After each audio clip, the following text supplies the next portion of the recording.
Hello बच्चों party की हाल चाल। आई होप सब लोग बहुत ही अच्छे होंगे, बहुत ही फिट होंगे और बहुत ही मस्त होंगे। आज बेसिकली हम लोग बहुत ही इंपॉर्टेंट टॉपिक की बात कर रहे हैं which is types of chemical reaction, यानी कि हिंदी में बोले तो रासायनिक अभिक्रियाओं के प्रकार। तो बेसिकली टाइप्स ऑफ रिएक्शन को पढ़ने से पहले हमें ये तो समझना होगा ना कि केमिकल रिएक्शंस यानी कि रासायनिक अभिक्रियाएं क्या होती हैं। तो बेसिकली सिंपल से फंडे से स्टार्ट करते हैं और पता करते हैं कि एक्चुअल में क्या है।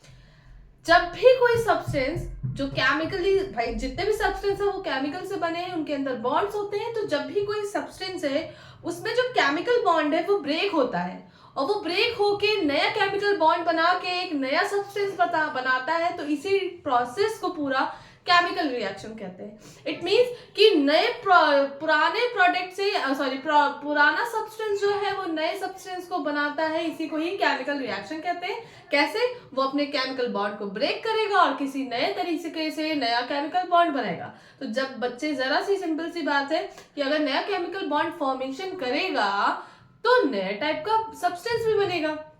ठीक है, अब किसी केमिकल रिएक्शन को कैसे समझते हैं तो याद रखिएगा, केमिकल रिएक्शन में आपको दो तीन चीजें समझनी होगी। जैसे अभी मैंने कहा ये एरो होगा, एरो ये दर्शाता है, ये दिखाता है कि यहाँ पर फाइनली मुझे कुछ मिलना है। ठीक है, जो ब्रेक बॉन्ड होगा, बॉन्ड ब्रेक होगा, उसके बाद यहाँ पे जेम्स बॉन्ड नहीं होगा, डोंट वरी, यहाँ पे बॉन्ड जो ब्रेक होगा वो नए बॉन्ड को बनाएगा। ठीक है, समझ में आ रही है? अब ये सब्सटेंस है और इसने क्या किया, न्यू सब्सटेंस को बनाया, न्यू सब्सटेंस को बनाया। लेकिन ये सब्सटेंस से अच्छा है, आप इसको ये नाम देते हैं, हम लोग देते हैं रिएक्टेंट। रिएक्टेंट का मतलब जिसने रिएक्शन करके, मतलब रिएक्शन की, और जो नया सब्सटेंस बनता है उसको प्रोडक्ट बोलते हैं, याद रखिएगा। यानी कि ये आर है और ये पी, ठीक है, RIP मत बोल दीजिएगा। सो ये आर है और P, R means reactant and product, P means product. Hindi में बोलते हैं अभिकारक, अभिकारक बोलते हैं ना, हाँ अभिकारक, और ये उत्पाद। ठीक है, अभिकारक और ये क्या है, उत्पाद। Is it clear? ठीक है, तो बेसिकली क्या है, यहाँ पर जैसे कोई भी सब्सटेंस लिया मैंने, अब उसने क्या किया, यहाँ पे A और B बॉन्ड फॉर्म हो रहा है, अब ये ब्रेक हुआ, ठीक है, और ये C से भी रिएक्शन किया था, अब इसने क्या किया, A C बना दिया और B अलग हो गया। कुल मिला के बॉन्ड ब्रेक हो गया, नया बॉन्ड फॉर्म किया और नया टाइप का सब्सटेंस फॉर्म किया। ठीक है, अब बात करते हैं कि केमिकल रिएक्शन आप कैसे पहचानोगे कि किसी भी चीज में केमिकल रिएक्शन हो रही है। तो याद रखिएगा, कुछ कैरेक्टरिस्टिक्स में बता रही हूँ, केमिकल रिएक्शन के कुछ गुण हैं, देख लीजिए क्या होते हैं। पहली चीज, किसी भी केमिकल रिएक्शन में, किसी ना किसी तरह के, ज्यादातर केमिकल रिएक्शन में इन्वॉल्व गैसेस, यानी कि ज्यादातर केमिकल रिएक्शंस में क्या हो सकता है, या तो उसमें गैसेस इन्वॉल्व हो रही होगी, दूसरा या तो उसमें प्रेसिपिटेट बन रहा होगा। यानी कि प्रेसिपिटेट का मतलब कुछ सॉलिड फॉर्म में जब नीचे बैठने लगता है रिएक्शन के दौरान, उसको प्रेसिपिटेट बोलते हैं। तीसरा ये भी हो सकता है कि उसमें जो प्रोडक्ट बन रहा है उसकी स्टेट जो है वो रिएक्टेंट से अलग हो। जैसे मान लो मैंने रिएक्टेंट कोई सॉलिड लिया है और मुझे क्या मिला, जो प्रोडक्ट मिला वो लिक्विड फॉर्म में मिला या फिर गैस फॉर्म में मिला। ठीक है, समझ में आ गया? कलर चेंज हो सकता है। तो ये सारी चीजें थी, जैसे रस्टिंग ऑफ आयरन है, it is also example of chemical reaction. आप देखते हो पहले क्या होता है, जब आयरन होता है एकदम चमकता रहता है, लेकिन आफ्टर सम टाइम उसकी रिएक्शन के दौरान क्या होता है, उसका कलर रेडिश ब्राउन हो जाता है, तो कलर तो चेंज होता है ना। तो ये सारी चीजें हैं, इसको थोड़ा सा डीप में समझते हैं। तो 3-4 प्रॉपर्टी समझ में आ गई। पहला, गैस इवॉल्व हो सकती है, दूसरा कलर चेंज हो सकता है, तीसरा प्रेसिपिटेट बनेगा। प्रेसिपिटेट का मतलब जब अवक्षेप, हिंदी में बोलते हैं अवक्षेप, यानी कि कुछ लिटिल बिट अमाउंट में सॉलिड जब नीचे बैठ जाता तो। अभी बताऊंगी टाइप्स ऑफ रिएक्शन में। और तीसरा, चौथा है हमारा कि उस न्यू सब्सटेंस की प्रॉपर्टी रिएक्टेंट से अलग हो सकती है। ठीक है, इनमें से कोई ना कोई तो एक केस होगा ही होगा। चलिए अब बात करते हैं टाइप्स ऑफ केमिकल रिएक्शंस को पढ़ते हैं। So basically types of reaction में बच्चे याद रखना, there are 4 types of chemical reaction. ठीक है, there are 4 types of chemical reaction. अब इसमें कोई नहीं कह रहे मैम 5 भी होती है, बेटा 5 नहीं होती, 4 ही होती है। जो आपने 5 पढ़ी है वो किसी न किसी का सब रिएक्शन होता है। ठीक है, तो फर्स्ट रिएक्शन है कॉम्बिनेशन रिएक्शन। फर्स्ट रिएक्शन क्या है, कॉम्बिनेशन रिएक्शन। देखो भाई, हम रिएक्शन बाद में नहीं लिखते, मेरा शॉर्ट तरीका है रिएक्शन। आप लोग मत लिखिएगा बोर्ड में ना, बोर्ड वाला कहेगा अरे बेटा ये क्या लिखा है, गोला मार्क कर देगा। ठीक है ना। तो इतनी होशियारी मत दिखाएगा, यहीं पे दिखा रहे। रिएक्शन का मतलब है कि रिएक्शन मैंने लिख दिया, आप लोग बोर्ड्स में बिल्कुल मत लिखिएगा वरना 0 अंडा मिल जाएगा, ठीक है। अब आगे की बात करते हैं, इसको कॉम्बिनेशन रिएक्शन के अलावा इसको सिंथेसिस रिएक्शन कहते हैं, और हिंदी में बोलते हैं संयोजन अभिक्रिया। संयोजन अभिक्रिया, इज इट क्लियर? ठीक है। दूसरे रिएक्शन की बात करेंगे तो हमारी डीकंपोजिशन है। डीकंपोजिशन का मतलब अभी जोड़ रहे थे, अब तोड़ेंगे, ठीक है। डीकंपोजिशन रिएक्शन यानी कि अपघटन अभिक्रिया, टूटना। अपघटन का मतलब टूटना, ठीक है ना, अभिक्रिया, ठीक। तीसरा हम लोग पढ़ेंगे डिस्प्लेसमेंट रिएक्शन, बहुत ही आराम से पढ़ेंगे और आ जाएगी, कोई दिक्कत नहीं। विच इज डिस्प्लेसमेंट रिएक्शन, और डिस्प्लेसमेंट रिएक्शन को हम लोग हिंदी में बोलते हैं विस्थापन अभिक्रिया। विस्थापन अभिक्रिया, ठीक है, बात समझ में आ रही? विस्थापन अभिक्रिया। अब आगे की बात करते हैं, जो चौथी रिएक्शन उसको बोलते हैं डबल डिस्प्लेसमेंट रिएक्शन, इसी को डबल डिकम्पोजिशन रिएक्शन भी कहते हैं। बिल्कुल घबराइएगा नहीं, दोनों ही सेम है। Double displacement reaction, double displacement reaction, इसको बोलते हैं द्विविस्थापन अभिक्रिया। अब ये क्या होता है इसको आगे समझेंगे, ठीक है, तो वो मतलब परेशान होने की जरूरत नहीं है। अब आधे लोग कहेंगे कि मैम आपने न्यूट्रलाइजेशन रिएक्शन नहीं समझाया, ठीक है, उदासीनीकरण अभिक्रिया नहीं समझाई आपने। तो याद रखिएगा बच्चे, इसमें जो है डबल डिस्प्लेसमेंट रिएक्शन जब पढ़ेंगे तो इसमें 2 पार्ट्स और हमें पढ़ने होते हैं, इसके इसी के अंदर आते हैं। हम लोग का पहला है प्रेसिपिटेशन रिएक्शन, जिसमें कि कोई प्रेसिपिटेट बन रहा हो, जिसमें कि कोई प्रेसिपिटेट बन रहा हो, प्रेसिपिटेशन रिएक्शन, अवक्षेपण अभिक्रिया रिएक्शन, ठीक है, अवक्षेपण अभिक्रिया। और दूसरा होता है न्यूट्रलाइजेशन रिएक्शन, जिसको कहते हैं उदासीनीकरण अभिक्रिया, ठीक है, जिसको क्या कहते हैं? उदासीनीकरण अभिक्रिया। अवक्षेपण अभिक्रिया, अवक्षेप बनता है सॉलिड मात्रा में, ठीक है, अवक्षेपण अभिक्रिया, ठीक है, और ये होता उदासीनीकरण अभिक्रिया, ठीक है बच्चे। ओके भाई, आधे लोग को बड़ी शिकायत थी कि मैम आप बिल्कुल हिंदी के टर्म्स नहीं बोलती है, अब दिक्कत हो रही है, लेकिन डोंट वरी, आप सब लोग मेरे लिए इंपॉर्टेंट हो तो हिंदी में भी बताते चलेंगे, ठीक है। ओके, कोई प्रॉब्लम तो नहीं होनी चाहिए, ठीक है। अब याद रखिएगा बच्चे, जो डिकम्पोजिशन रिएक्शन होती है इसके भी 3 तरीके से डिकम्पोजिशन हो सकती है। With the help of electricity, with the help of heat, and with the help of light. तो याद रखिएगा, जहां पे लाइट के थ्रू डिकम्पोजिशन रिएक्शन होती है उसको लाइट वाली नहीं, इसको फोटोकेमिकल रिएक्शन कहते हैं। फोटोकेमिकल, फोटो का मतलब फोटोन, और फोटोन जो होता है वो हमारा सनलाइट में प्रेजेंट होता है, ठीक है। तो फोटोकेमिकल रिएक्शन, आप फोटो वाला वो फोटो मत याद रखिएगा, ठीक है, ये वो फोटो नहीं है, ये फोटो का मतलब फोटोन से है। फोटोन जो हमारे सनलाइट में छोटे छोटे एनर्जी के पैकेट्स के फॉर्म में होते हैं, जिसको हम लोग फोटॉन्स बोलते हैं। तो फोटॉन्स का मतलब यहाँ पे भी यही है, लाइट की प्रेजेंस, ठीक है। लाइट को तो लाइट वाले ही रहने देते हैं, ठीक है, लाइट का फोटोकेमिकल है। और हीट को हम लोग हीट नहीं बोलेंगे, हम लोग उसको बोलेंगे thermal decomposition reaction. Is it clear? Electricity में तो कुछ नहीं है, इसको इलेक्ट्रोकेमिकल वो कहते हैं, electrochemical reaction, electrochemical reaction. Is it clear? ठीक है, इलेक्ट्रोकेमिकल रिएक्शन। तो बात समझ में आ गई, इसको नोट कर लीजिए, फिर मैं रब कर दूं, फिर इसके आगे की कहानी यहाँ पे समझते हैं। चलिए अब आगे की कहानी समझते हैं बहुत ही आराम से। कोई परेशानी होगी बिल्कुल बता दीजिएगा, ठीक है। और प्रॉपर नोट्स बनाते चलिए, क्योंकि नोट्स बनाना बहुत ज्यादा इंपॉर्टेंट है, ये बात याद रखिएगा। और एक चीज है, अपने आप को हर एक सिचुएशन के लिए प्रिपेयर्ड कर लीजिए। ये इसलिए भी जरूरी है क्योंकि लोग कहते हैं ना, जब आपके ऊपर मुसीबत आएगी, प्रॉब्लम्स आएंगी ना, तो आपको वो अकेले ही फेस करना, आपकी हेल्प करने के लिए कोई नहीं आएगा। जब आप उस प्रॉब्लम से निकल जाओगे तब वो बाकी के लोग आएंगे और बोलेंगे कि भाई तूने मुझे बताया क्यों नहीं, तूने मुझे बताया होता तो मैं तेरी हेल्प जरूर करता। बट रियलिटी यही है बेटा कि अगर आप रियल में उनसे हेल्प मांग रहे होते जब आप प्रॉब्लम होते तो कोई भी हेल्प नहीं करता है, ठीक है ना। सिचुएशन से भागते हैं लोग, नहीं तो कुल मिला के मेहनत आपको ही करनी है, जो भी प्रॉब्लम आएंगी, जो भी सिचुएशन आएगी, आपको खुद हैंडल करनी है।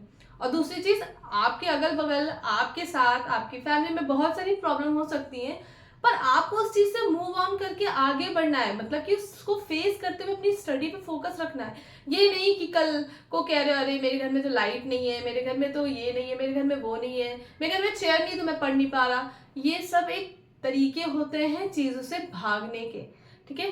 अपनी सिचुएशन को मत देखिए, अपनी सिचुएशन को फेस करिए और उसके साथ अपनी परफॉर्मेंस को इंक्लूड करिए। तब आपका जो कहते हैं ना कि एक गोल है वो अचीव होगा जरूर, ठीक है।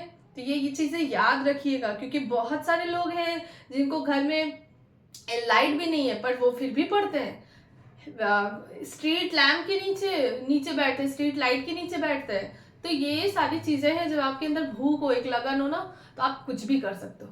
तो कोशिश ये करिए कि बस सोच के रखिए कि 10th क्लास में फोड़ना है, नीट में फोड़ना है, 11th में फोड़ना है, 12th में फोड़ना है। मतलब बहुत अच्छे से सबको परफॉर्मेंस करनी है, क्योंकि ये आपका आपका एक ट्रैक कहते हैं ना, वो स्टार्ट हो गया है। तो उसको जब एक एक स्टेप करके फॉलो करते हुए चलोगे तो ये आपके लिए आसान होगा। समझ रहे हो ना? ठीक है, चलिए आगे की बात करते हैं।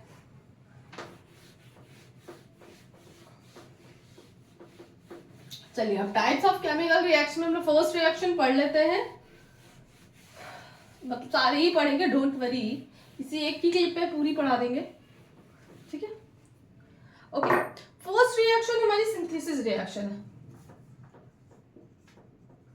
सिंथेसिस रिएक्शन, जिसको कॉम्बिनेशन रिएक्शन भी बोलते हैं, और इसके साथ साथ इसको हिंदी में बोलते हैं संश्लेषण अभिक्रिया या संयोजन अभिक्रिया। सिंथेसिस को हिंदी में संश्लेषण बोलते हैं और कॉम्बिनेशन को हिंदी में संयोजन बोलते हैं, ठीक है ना। तो ये अभिक्रियाएं होती हैं। अब यहाँ पे बात करते हैं इस रिएक्शन को क्या कहते हैं, कि मतलब व्हाट इज द डेफिनेशन, क्योंकि आप डेफिनेशन लिखोगे और याद रखना पेपर में सिर्फ डेफिनेशन रखने से कुछ नहीं होगा, आपको एटलीस्ट कम से कम मिनिमम 1 या 2 रिएक्शन तो आपको दिखानी ही दिखानी है, ठीक है। क्योंकि ये कोई आपका वैसा थ्योरेटिकल पोर्शन नहीं है, ये केमिस्ट्री है, ये याद रखिएगा। इसमें आप खाली डेफिनेशन लिख के चलते फिरेंगे तो नहीं काम चलने वाला।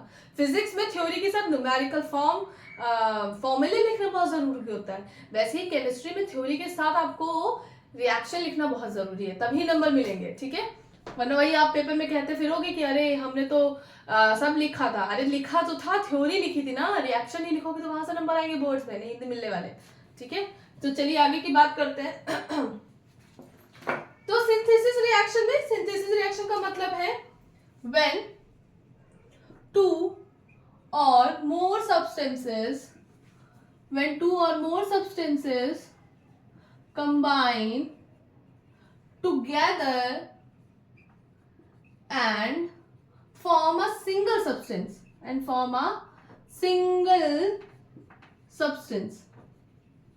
अब देखो भाई, सब्सटेंस की जगह पे आप ये भी लिख सकते थे कि जब 2 or more reactant combine together and form a single product, ये भी डेफिनेशन हो सकती है। मतलब रिएक्टर और सब्सटेंस में वो डिफरेंसेस कर दिए मैंने। सिंपल सी बात है, ये वैसे अभिक्रिया होंगी, उस टाइप की होंगी जिसमें कि 2 या 2 से ज्यादा सब्सटेंस जो है या अभिकारक या फिर रिएक्टेंट जो है वो एक साथ कंबाइन होके एक सिंगल प्रोडक्ट देते हैं। This type of reaction is known as combination reaction, ठीक है। तो इस चीज को बिल्कुल ध्यान रखिए, कॉम्बिनेशन का मतलब ही क्या होता है, कंबाइन होना, ठीक है। तो अब इसमें यहाँ पे सबसे सिंपल वे में अगर मैं बात करूं कॉम्बिनेशन रिएक्शन की, तो याद रखिएगा हम एक काम करते हैं। यहाँ पे मैंने क्या किया, कार्बन लिया, कार्बन का मतलब है कोल को हमने क्या किया, कंबशन किया। कंबशन का मतलब आप समझते हो किसी चीज को जलाना। जलेगा कब, सबको मालूम है, इन द प्रेजेंस ऑफ ऑक्सीजन, यानी कि इसके साथ किसकी रिएक्शन हुई, ऑक्सीजन की। तो ये it is example of combustion reaction, ठीक है ना। कंबशन का मतलब वो इसको हिंदी में क्या बोलते हैं, ज्वलनीकरण अभिक्रिया, जो जल रही हो, ठीक है। अब सिंपल सी बात है, कोल है, कोल को आपने बर्न किया, इन द प्रेजेंस ऑफ ऑक्सीजन क्या निकलता है बताइए, क्या धुआं सा निकलता है बताइए, कार्बन डाइऑक्साइड निकलता है। तो CO2 जो है वो गैस फॉर्म में निकलेगा। अब देखो यहाँ पे कई सारी चीजें हैं, ये सॉलिड में है, ये गैस में है, नया प्रोडक्ट जो बना वो क्या है, गैसियस स्टेट में, यानी कि यहाँ कलर भी चेंज होगा, कलर चेंज हो रहा है, ब्लैक से ग्रे हो रहा है यहाँ पर, और सॉलिड से गैस हो रहा है। वाह वाह वाह, राइम्स बन गई। तो इसका मतलब है ये कैरेक्टर है, ये फॉलो कर रहे हैं केमिकल रिएक्शन की, ठीक है। तो ये जो है आपका कॉम्बिनेशन रिएक्शन है, यानी कि ये दो अलग अलग रिएक्टेंट हैं जिन्होंने एक सिंगल प्रोडक्ट को फॉर्म कर दिया, ठीक है। सिंपल सी बात है। अब दूसरा एग्जांपल हो सकता है आयरन है, इसकी रिएक्शन सल्फर से करा दी, जैसे ही कराई तो इसने FeS बना दिया, ठीक है। और इसको हीट हम करेंगे, सिंपल सी बात है, हीट ही करेंगे, ठीक है। सल्फर पाउडर के साथ जब आयरन की रिएक्शन कराते हैं तो वो हमारा बना देता है फेरस सल्फाइड, ठीक है। Is it clear? सबको समझ में आ गया, ठीक है।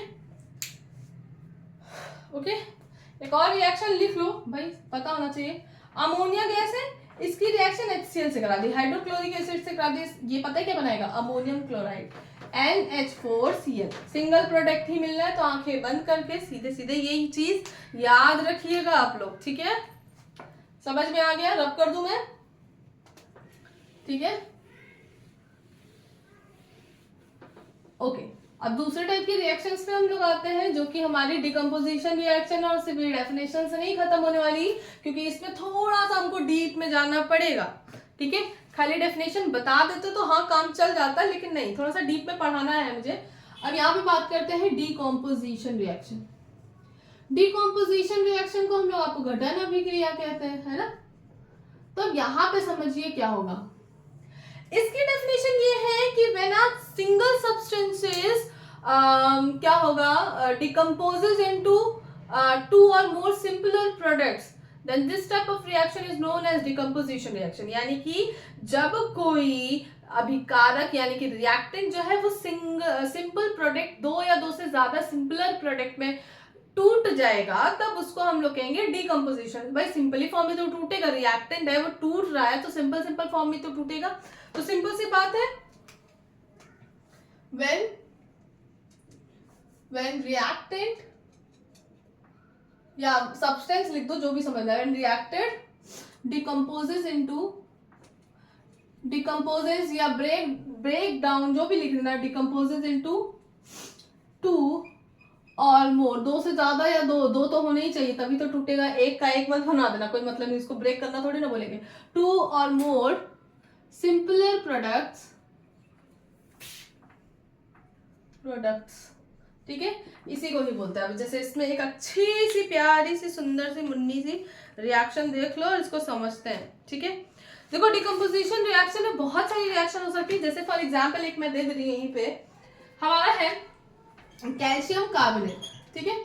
कैल्शियम कार्बोनेट को क्या किया मैंने, हीट किया, ये हीट का सिंबल है, मैं अभी बताऊंगी आपको, चलो अभी बताऊंगी तब बताऊंगी, ऐसे अभी हीट किया, इट कन्वर्टेड इनटू CaO, और इसके साथ साथ कार्बन डाइऑक्साइड गैस जो है वो इवॉल्व हो जाएगी। इवॉल्व का मतलब ऊपर की तरफ जा रही है, तो इसको ऐसे शो करते हैं, ठीक है ना। तो CaO और CO2 गैस जो है बनाए, तो ये क्या एक रिएक्टेंट जिससे दो या दो से ज्यादा मतलब प्रोडक्ट में फॉर्म होता है, तो इसी को ही हम लोग बोलते हैं डिकम्पोजिशन रिएक्शन। और मैंने बताया था कि डिकम्पोजिशन रिएक्शन तीन चीजों से हो सकती है, इन the presence of light, in the presence of heat, in the presence of electricity.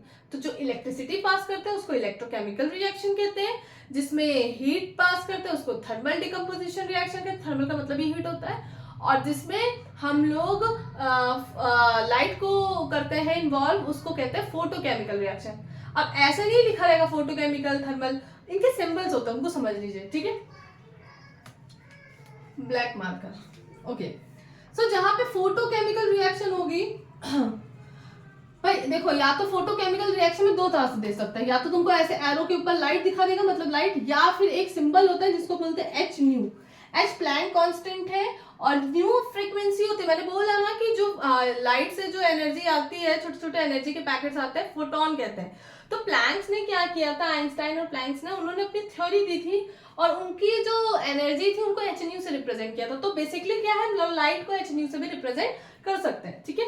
अब इसके अलावा थर्मल जब होगी, थर्मल में या तो ऐसे हीट लिख देगा, या इसके अलावा बच्चे याद रखना ये डेल्टा बना देता है। डेल्टा का मतलब हीट है यहाँ पे, ये याद रखना, ठीक है। ट्रायंगल ना बोल देना इसको डेल्टा बोलते हैं, ठीक है। ये H न्यू है, H न्यू मतलब फ्रीक्वेंसी, ठीक है, न्यू है न्यू, ठीक है, और ये डेल्टा है, म्यू नहीं न्यू, म्यू ये होता है, म्यू है ये नहीं है, हमारा न्यू है, न्यू मतलब नया वाला, लेकिन ये वो वाला न्यू नहीं है, इंग्लिश वाला, ठीक है, ओके। और क्या है फिर इलेक्ट्रिसिटी जब पास होगी इलेक्ट्रोकेमिकल रिएक्शन में, या तो ऐसे करंट दिखा देगा बोल के, या इसके अलावा तुम्हें क्या है आई ऐसे लिख देगा। तो ये याद रखना, ठीक है। तो इतनी सिंपल सिंपल चीजें हैं, इन सिंबल्स को याद रखिएगा।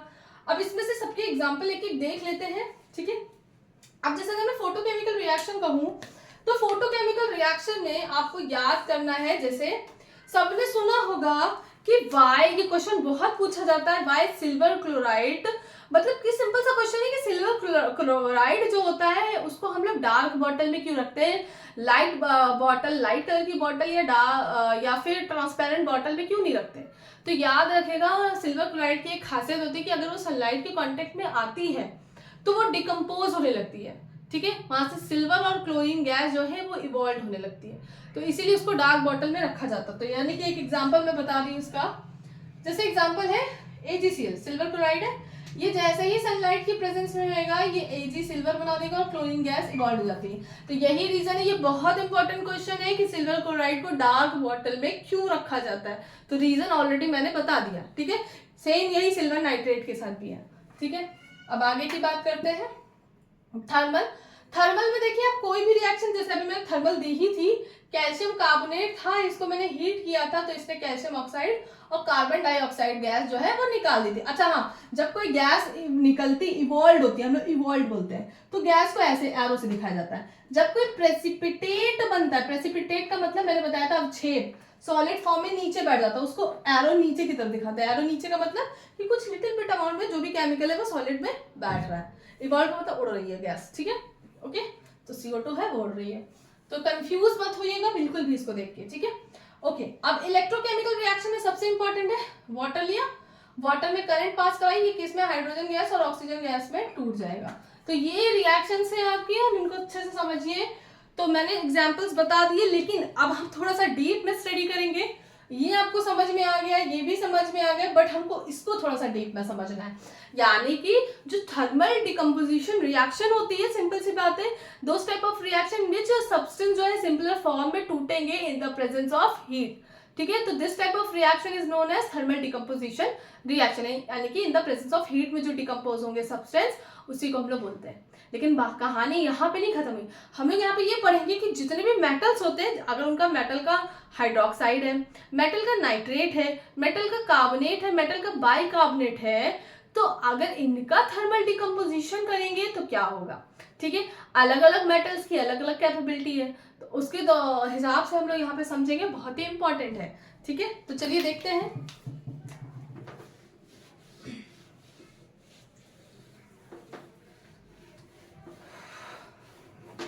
भाई बारिश वारिश करवाओ यार, तुम लोग प्रे व्रे करो भगवान से, थोड़ा सा मौसम अच्छा हो, मजा आए पढ़ाने में, है।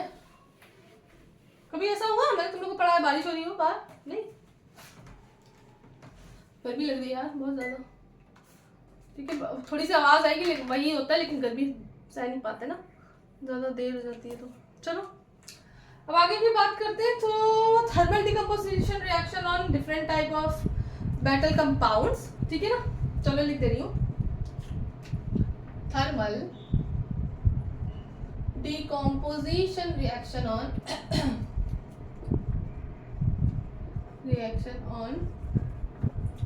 different metal compounds।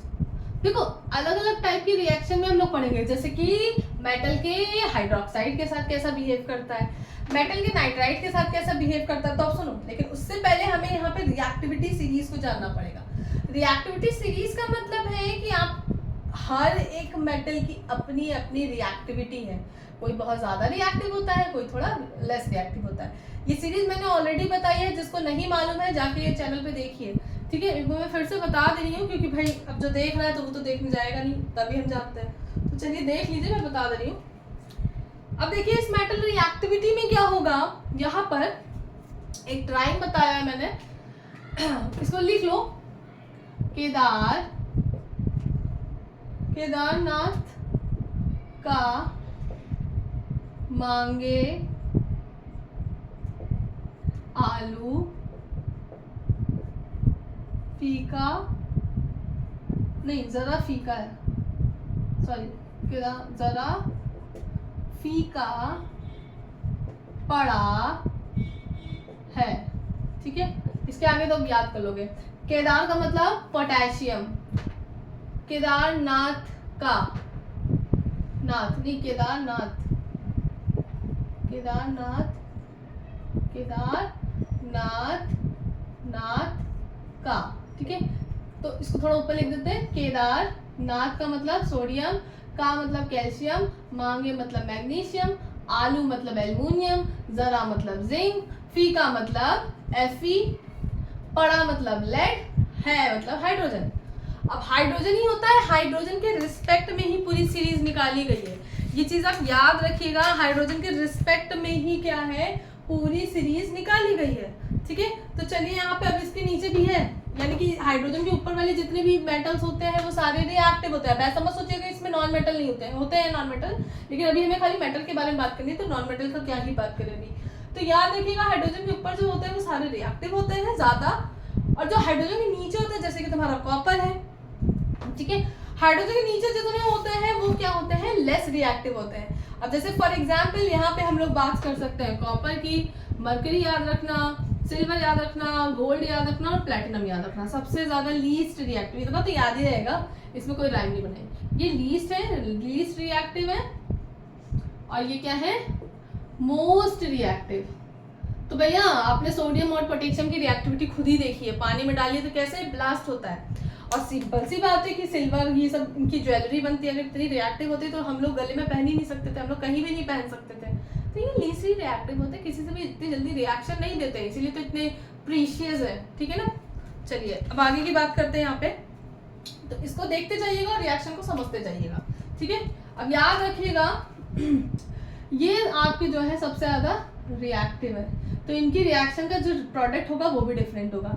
ये सारे मीडियम वाले, इनका जो है मिडिल वाले, इनका प्रोडक्ट एक जैसा होगा, और ये जो है आपके इनका प्रोडक्ट एक जैसा होगा। लीस्ट वाले इनका प्रोडक्ट एक जैसा होगा। तो इसी तरह से मैं बताती जाऊंगी और आप लोग समझते जाइएगा, ठीक है। अब सबसे पहले एग्जांपल है कि अगर मेटल का हाइड्रोक्साइड होगा तो क्या होगा, मेटल हाइड्रोक्साइड। चलो बनाते।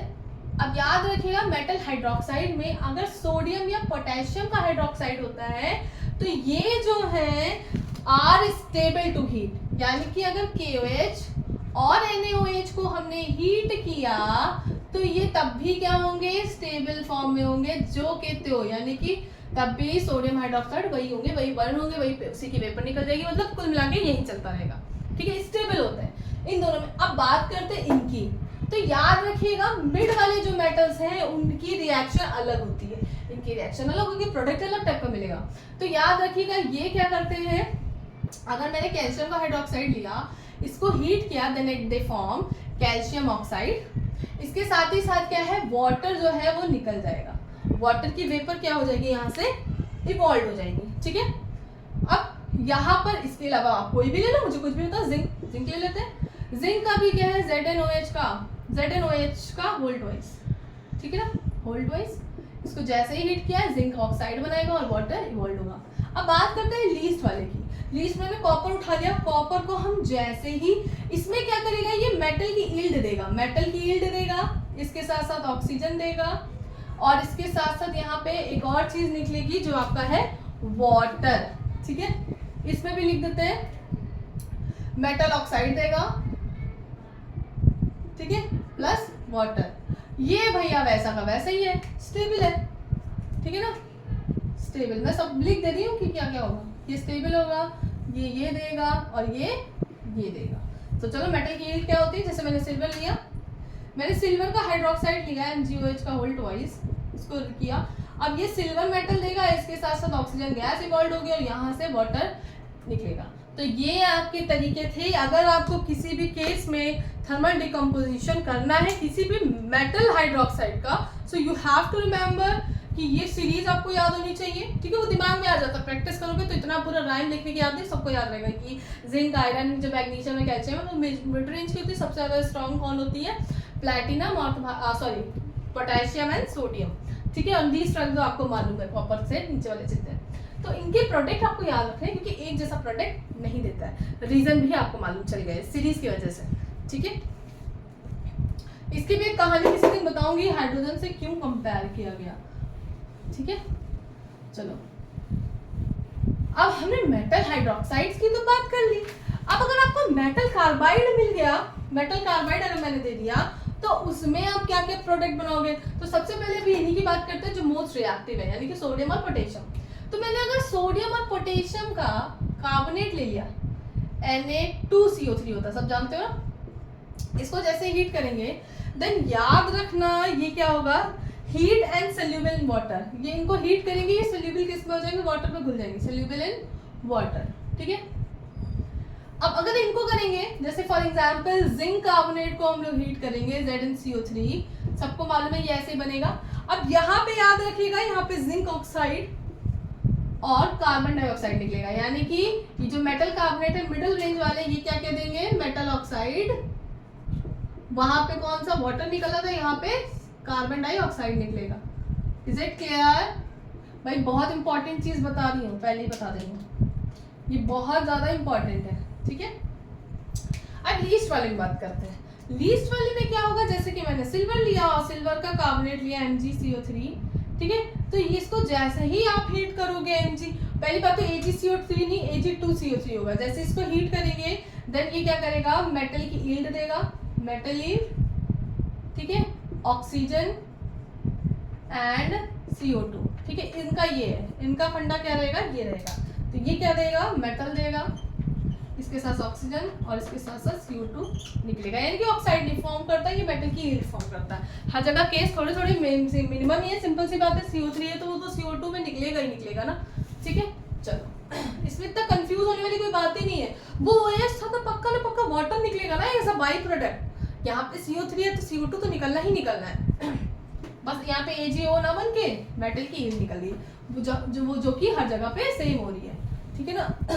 चलो, अब मैं बात करती हूँ कि अगर मेटल बाई कार्बोनेट होगा तो क्या होगा। तो याद रखना हर जगह सेम प्रोडक्ट बनेगा, ठीक है, चाहे लीस्ट हो चाहे जैसा भी, मेटल बाई कार्बोनेट। और इसका तो आपको याद रखना है कैसे होगा। मैंने लिया सोडियम बाई कार्बोनेट NaHCO3, इसको जैसे ही हिट करते हैं याद रखना बाई कार्बोनेट कार्बोनेट पे चेंज होता है, यानी कि Na2CO3, इसके साथ साथ कार्बन डाइऑक्साइड गैस निकलती है और इसके साथ साथ वाटर बनता है। ये आपको याद रखना है कि कभी भी बाई कार्बोनेट को हम ब्रेक करेंगे, कार्बन डाइऑक्साइड वाटर निकलेगा और इसके साथ साथ जो बाई कार्बोनेट है वो कार्बोनेट पे कन्वर्ट हो जाता है। कोई भी आप ले लीजिए, कोई भी मुझे बता दीजिए। चलिए मैं मैग्नीशियम ले लेती हूँ, MgHCO3, इसको जैसे ही हिट किया MgCO3 बनेगा, 2 नहीं लगेगा। आपको मालूम है ना मैग्नीशियम पे +2 का चार्ज होता है, कार्बोनेट पे -2 का चार्ज होता है, सीधे लग जाएंगे ना। तो आप सिली से क्वेश्चन मत मुझसे पूछिएगा कि मैम ऐसा क्यों, ठीक है। कोई भी ले लेंगे वो बन जाएगा, ठीक है, समझ में आ गया। ओके, अब आगे पहुंचते हैं। अब आगे की बात करते हैं कि अगर इन केस हमें नाइट्रेट्स मिल गया तो हम लोग क्या करेंगे। नाइट्रेट्स में मेटल के नाइट्रेट्स अगर मिल गए तो प्रोडक्ट क्या बनेगा, मेटल नाइट्रेट्स, ठीक है। अब नाइट्रेट NO3 होता है, नाइट्राइट का NO2 होता है। तो याद रखिएगा अगर मैंने रिएक्टिव सोडियम और पोटेशियम लिया, जैसे कि KNO3 लिया, तो याद रखिएगा इसको जैसे थर्मल डिकम्पोजिशन करेंगे, नाइट्रेट किस में कन्वर्ट हो जाएगा, नाइट्राइट में, और इसके साथ साथ क्या निकलेगी, ऑक्सीजन, ठीक है, ये याद रखिएगा। तो ये बनाएगा KNO2 plus oxygen gas evolve होगी। अब इसको बैलेंस कर लेना, तो सबको आता होगा। इसको बैलेंस करने पे क्या करोगे, इसको बैलेंस करो, 2 लगाओगे, यहाँ पे 2 लग जाएगा, ये रिएक्शन बैलेंस हो गई है, ठीक है। तो चलिए अब आगे की बात करते हैं, मिड वालों को देखते हैं। तो जो आपके मिड वाले होंगे ये याद रखिएगा, मेटल ऑक्साइड बनाएंगे, नाइट्रोजन डाइऑक्साइड और ऑक्सीजन निकलता है, ठीक है। क्या क्या बनाएगा, मेटल ऑक्साइड निकालेंगे प्लस नाइट्रोजन डाइऑक्साइड NO2 मतलब, और इसके साथ साथ क्या निकलेगा बताइए, कौन सी गैस निकलेगी, ऑक्सीजन, ठीक है। तो चलिए एक एग्जांपल देखते हैं किसी का भी। जिंक बार बार ले रहे हैं, एक काम करिए कैल्शियम ले लेते हैं, ठीक है। कैल्शियम नाइट्रेट MgNO3 का वोल्ट वाइज, इसको जैसे ही हीट करेंगे it forms calcium oxide plus NO2 gas निकलेगी और इसके साथ साथ ऑक्सीजन गैस इवॉल्व होगी। यहाँ पर अब कहानी बदलेगी, यहाँ पे फिर वापस से मेटल यील्ड मिलेगी, ऑक्साइड नहीं मिलेगा, यहाँ पे मेटल यील्ड मिलेगी, वही सारी चीजें चल रही, metal yield plus NO2 plus O2, same gases वही निकल रही, बस मेटल यील्ड बच रही, वो हर केस में हो रहा है, खाली बाइकार्बोनेट को छोड़ के। ठीक है, तो सिल्वर है AgNO3, ठीक है ना। अब AgNO3 है, इसको जैसे ही हीट करेंगे बैलेंस करते चलिएगा, यहाँ पे मेटल की हीट मिल रही है, इसके साथ साथ NO2 गैस इवॉल्व हो रही है, और कौन सी गैस हो रही है, O2 भी इवॉल्व हो रही है, ठीक है। तो इसको ऐसे देखते चलिए, पूरी रिएक्शन समझ में आ गई होगी। सो आई होप आपको समझ में आ गया, ठीक है। अब याद रखिएगा कि डिकम्पोजिशन रिएक्शन जो है वो हमारी ह्यूमन बॉडी में भी होती है। कैसे? जैसे कि हम कुछ भी जब भी खाते हैं तो हमारी बॉडी में स्टार्च फॉर्म होता है, फूड जो है स्टार्च के फॉर्म में बनते, प्रोड्यूस करते हैं। अब जो स्टार्च होता है वो डिकम्पोज होता है in the form of glucose, और उसके साथ साथ शुगर भी निकालता है, ठीक है ना, ग्लूकोज के साथ साथ।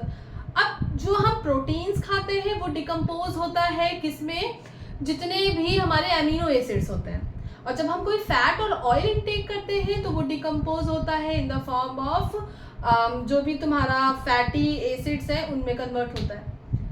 याद रखिएगा, इन सारी चीजों के होने के बाद जब रेस्पिरेशन का प्रोसेस होता है तो ये फर्दर डिकम्पोज होकर सिंपल फॉर्म में हमें CO2 और वाटर प्रोड्यूस करके देते हैं। तो याद रखिएगा, हमारी बॉडी में भी रेस्पिरेशन के थ्रू भी डिकम्पोजिशन रिएक्शन होती है, और उससे पहले भी जो चीजें हैं हमारी वो ब्रेक होती हैं, ठीक है। फाइनल प्रोडक्ट जो हमारा CO2 और H2O होता है, ठीक है, समझ में आ गया।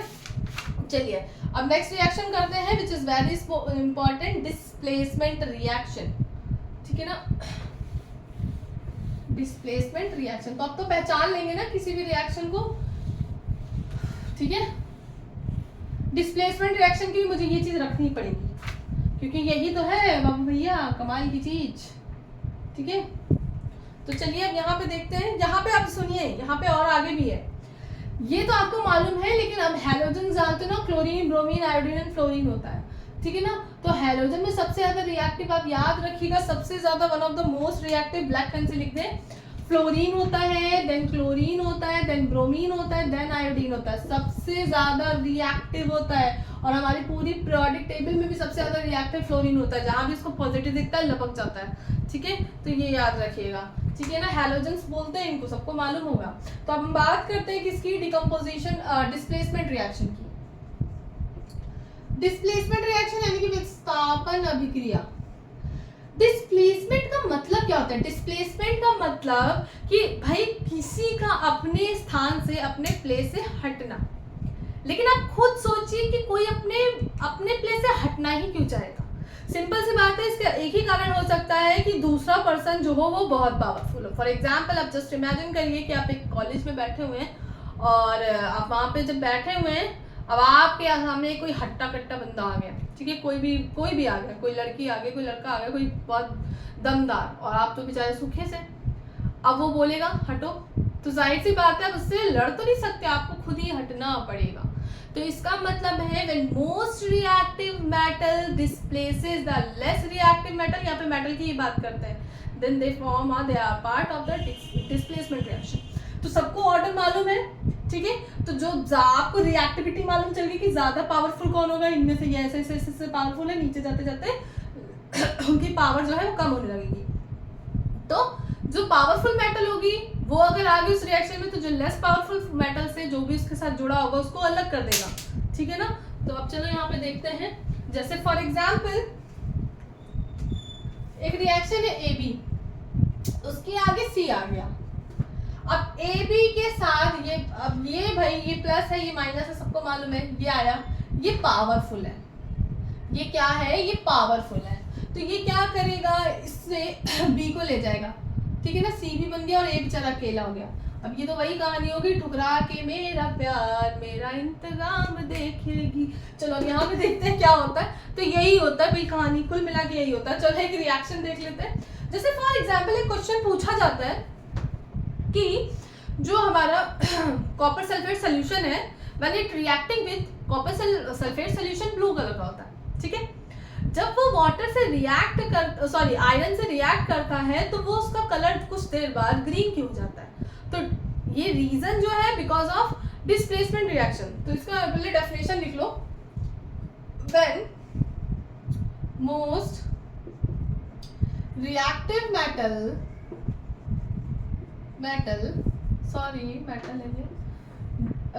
displace less reactive metal।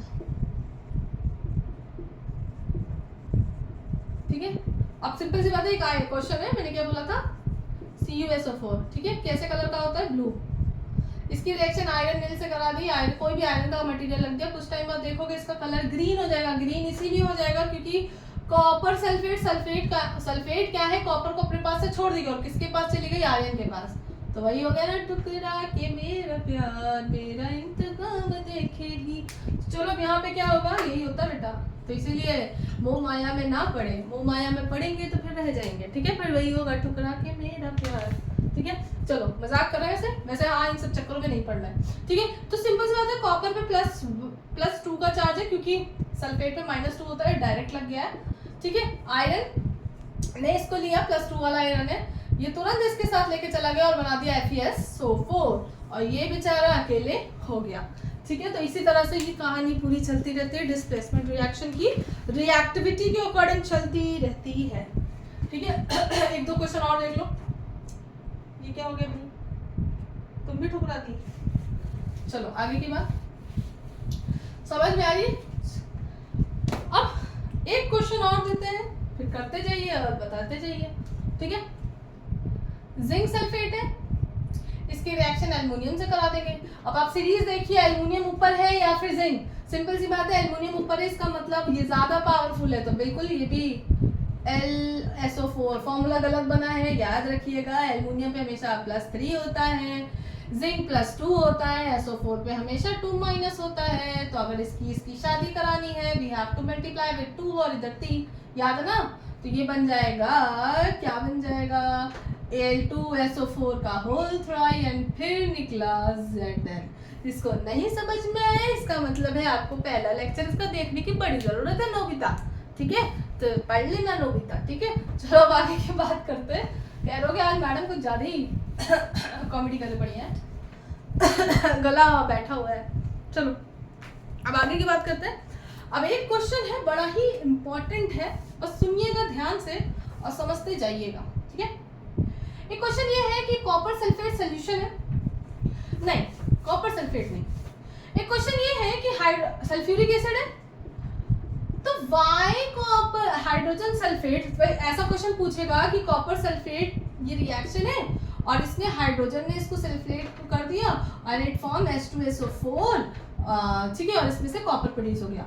But ये रिएक्शन क्यों नहीं होती है नोबिता, ये रिएक्शन इसलिए नहीं होती है क्योंकि यहाँ पर अगर ध्यान से देखेंगे इस रिएक्टिविटी सीरीज को, तो copper is less reactive than hydrogen. तो इसकी इतनी हिम्मत ही नहीं है, इसकी इतनी औकात, आप लोग ये वाला वर्ड यूज करते ना, औकात नहीं, हिम्मत यूज करिएगा, मतलब कि ये कैपेबल नहीं है और कि इसमें से इसकी लैला को चुरा सके, तो ये नहीं चुरा पाएगा, ठीक है, ठीक है।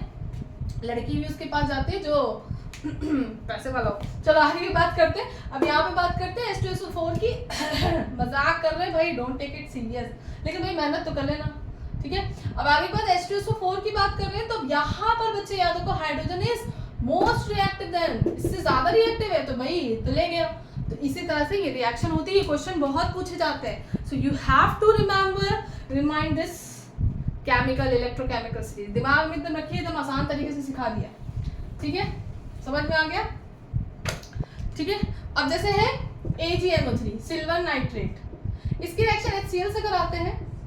Cl से मतलब नहीं आपको, H से मतलब H लीस्ट रिएक्टिव है और ये, लेकिन अब यहाँ पे देखो, यहाँ पे क्या होगा, अच्छा डबल डिकम्पोजिशन पहुंच गए हम, तो चलो अभी नहीं, अभी इसको नहीं, ठीक है। चलिए अब इतना समझ में आ गया, डिस्प्लेसमेंट समझ में आ गया, ठीक है। एक आध रिएक्शन कर लीजिएगा और मुझे इसका आंसर बताइए। चलिए MgSO4 है, MgSO4 की या Mg की रिएक्शन H2SO4 से कराया है। अब इसका मुझे प्रोडक्ट बताइए जल्दी, हरी अप, ठीक है, जल्दी से बताइए। सिंपल सी बात है, यहाँ पे MgSO4 बनेगा और MgSO4 बनने के साथ हाइड्रोजन गैस रिलीज हो जाएगी, क्योंकि हाइड्रोजन इज, ओहो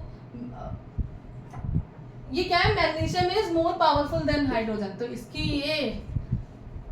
बंदी को ले जाएगा, ठीक है, सिंपल सी बात है। आप लोगों को यही समझ में आता है, तो उसी आपको आपकी लैंग्वेज में समझाया जा रहा है, ठीक है। सीखने का मतलब है क्या करना, थोड़ा ज्ञान भी ले लो, अच्छी बात है। चलो अब बात करते हैं लास्ट टाइप की रिएक्शन की, which is double displacement reaction. आ गया ना मूवी देखने का मतलब। फिर ना पढ़ाते टाइम हो गया। Double displacement reaction, double displacement reaction.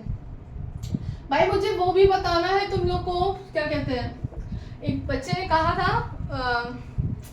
मैं वो लाइट चैप्टर का रे डायग्राम बता दीजिएगा, तो बिल्कुल मैं बता दूंगी, डोंट वरी। एक दो दिन में वीडियो आपको मिल जाएगी, ठीक है, मे बी लाइव हो, ये जैसा भी हो पॉसिबली देखेंगे। अब देखो इसमें क्या है, इस टाइप के रिएक्शंस में क्या होता है, ये जहाँ पे जो सब्सटेंसेस होते हैं यानी कि रिएक्टेंट होते हैं वो अपने कैटायन एनायंस को एक्सचेंज करते हैं, म्यूचुअल एक्सचेंज होता है इसमें कैटायन एनायन को, यानी कि अगर ए और बी है, सी और डी है, तो ये इसमें एक पॉजिटिव होगा और एक इसमें निगेटिव होगा। सिमिलरली यहाँ पे भी एक पॉजिटिव होगा और एक निगेटिव होगा। तो जो सब्सटेंसेस हैं, दो सब्सटेंसेस, दो या दो से ज्यादा सब्सटेंसेस होंगे, वो mutually exchange their cations and anions और form a new product Cb, ठीक है। तो this type of reaction is known as double displacement reaction. यहाँ पर डिस्प्लेसमेंट होगा दोनों अलग अलग चीजों का, ठीक है।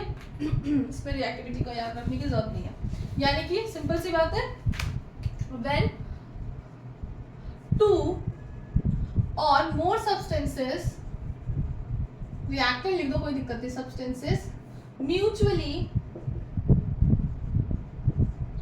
exchanges their cations and anions and form a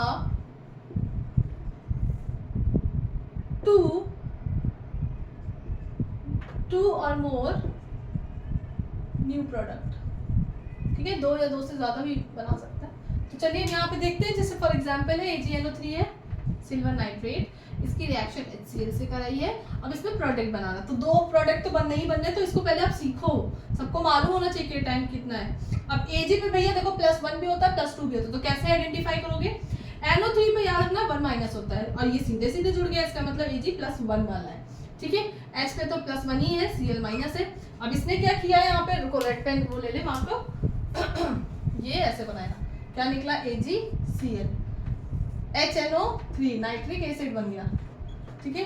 तो ये आपकी जो है रिएक्शन है, ये आपकी डबल डिस्प्लेसमेंट की रिएक्शन है, ठीक है, समझ में आ गया।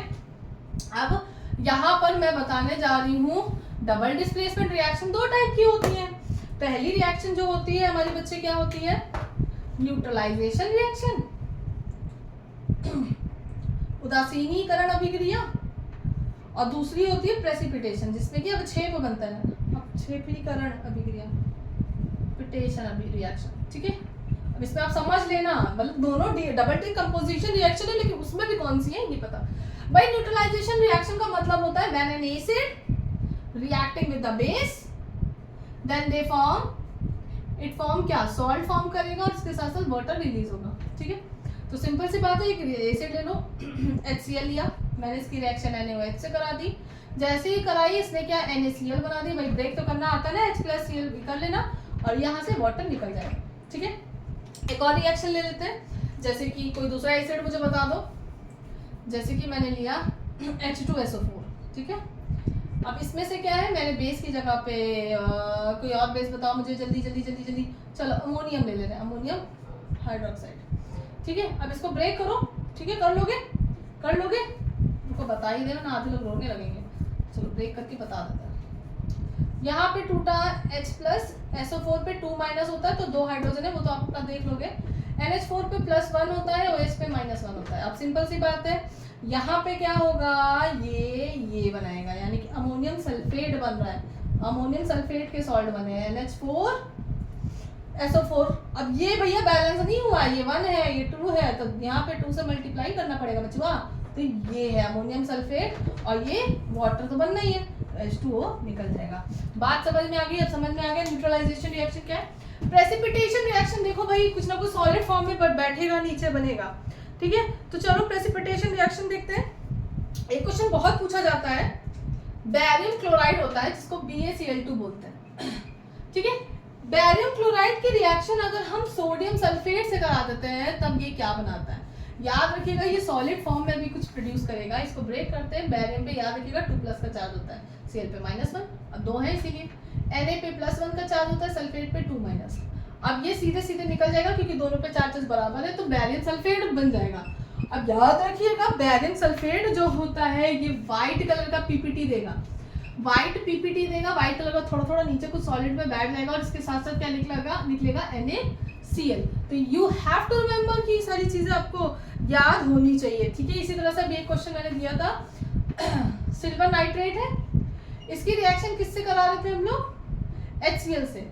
तो यहाँ पर क्या है तुम्हारा AgCl बनेगा और HNO3 बनेगा। तो बेटा AgCl जो है सॉलिड अमाउंट में क्या होता है, ये नीचे बैठ जाएगा। आई होप आपको ये सारी चीजें समझ में आई होंगी। अब मैं आपको कुछ क्वेश्चंस दूंगी, ठीक है, उन क्वेश्चंस को मैं पोस्ट करूंगी, उसको आप कर लीजिएगा उसके आंसर, और फिर उसके बाद कल जो मैं क्लास लूंगी, कल नहीं, मैं एक दिन का गैप दे रही हूँ क्योंकि ये वीडियो भी मे बी कल सुबह तक अपलोड हो, तो मैं आपको 2 दिन का टाइम दे रही हूँ। 2 दिन के अंदर आपको ये करना है। 2 दिन के बाद मैं जो पेपर आपको भेजूंगी उसके आंसर बताऊंगी, ठीक है। तो जल्दी से सारी चीजें कंफर्म कर लीजिए, सारी चीजें समझ लीजिए। All the best, take care, okay.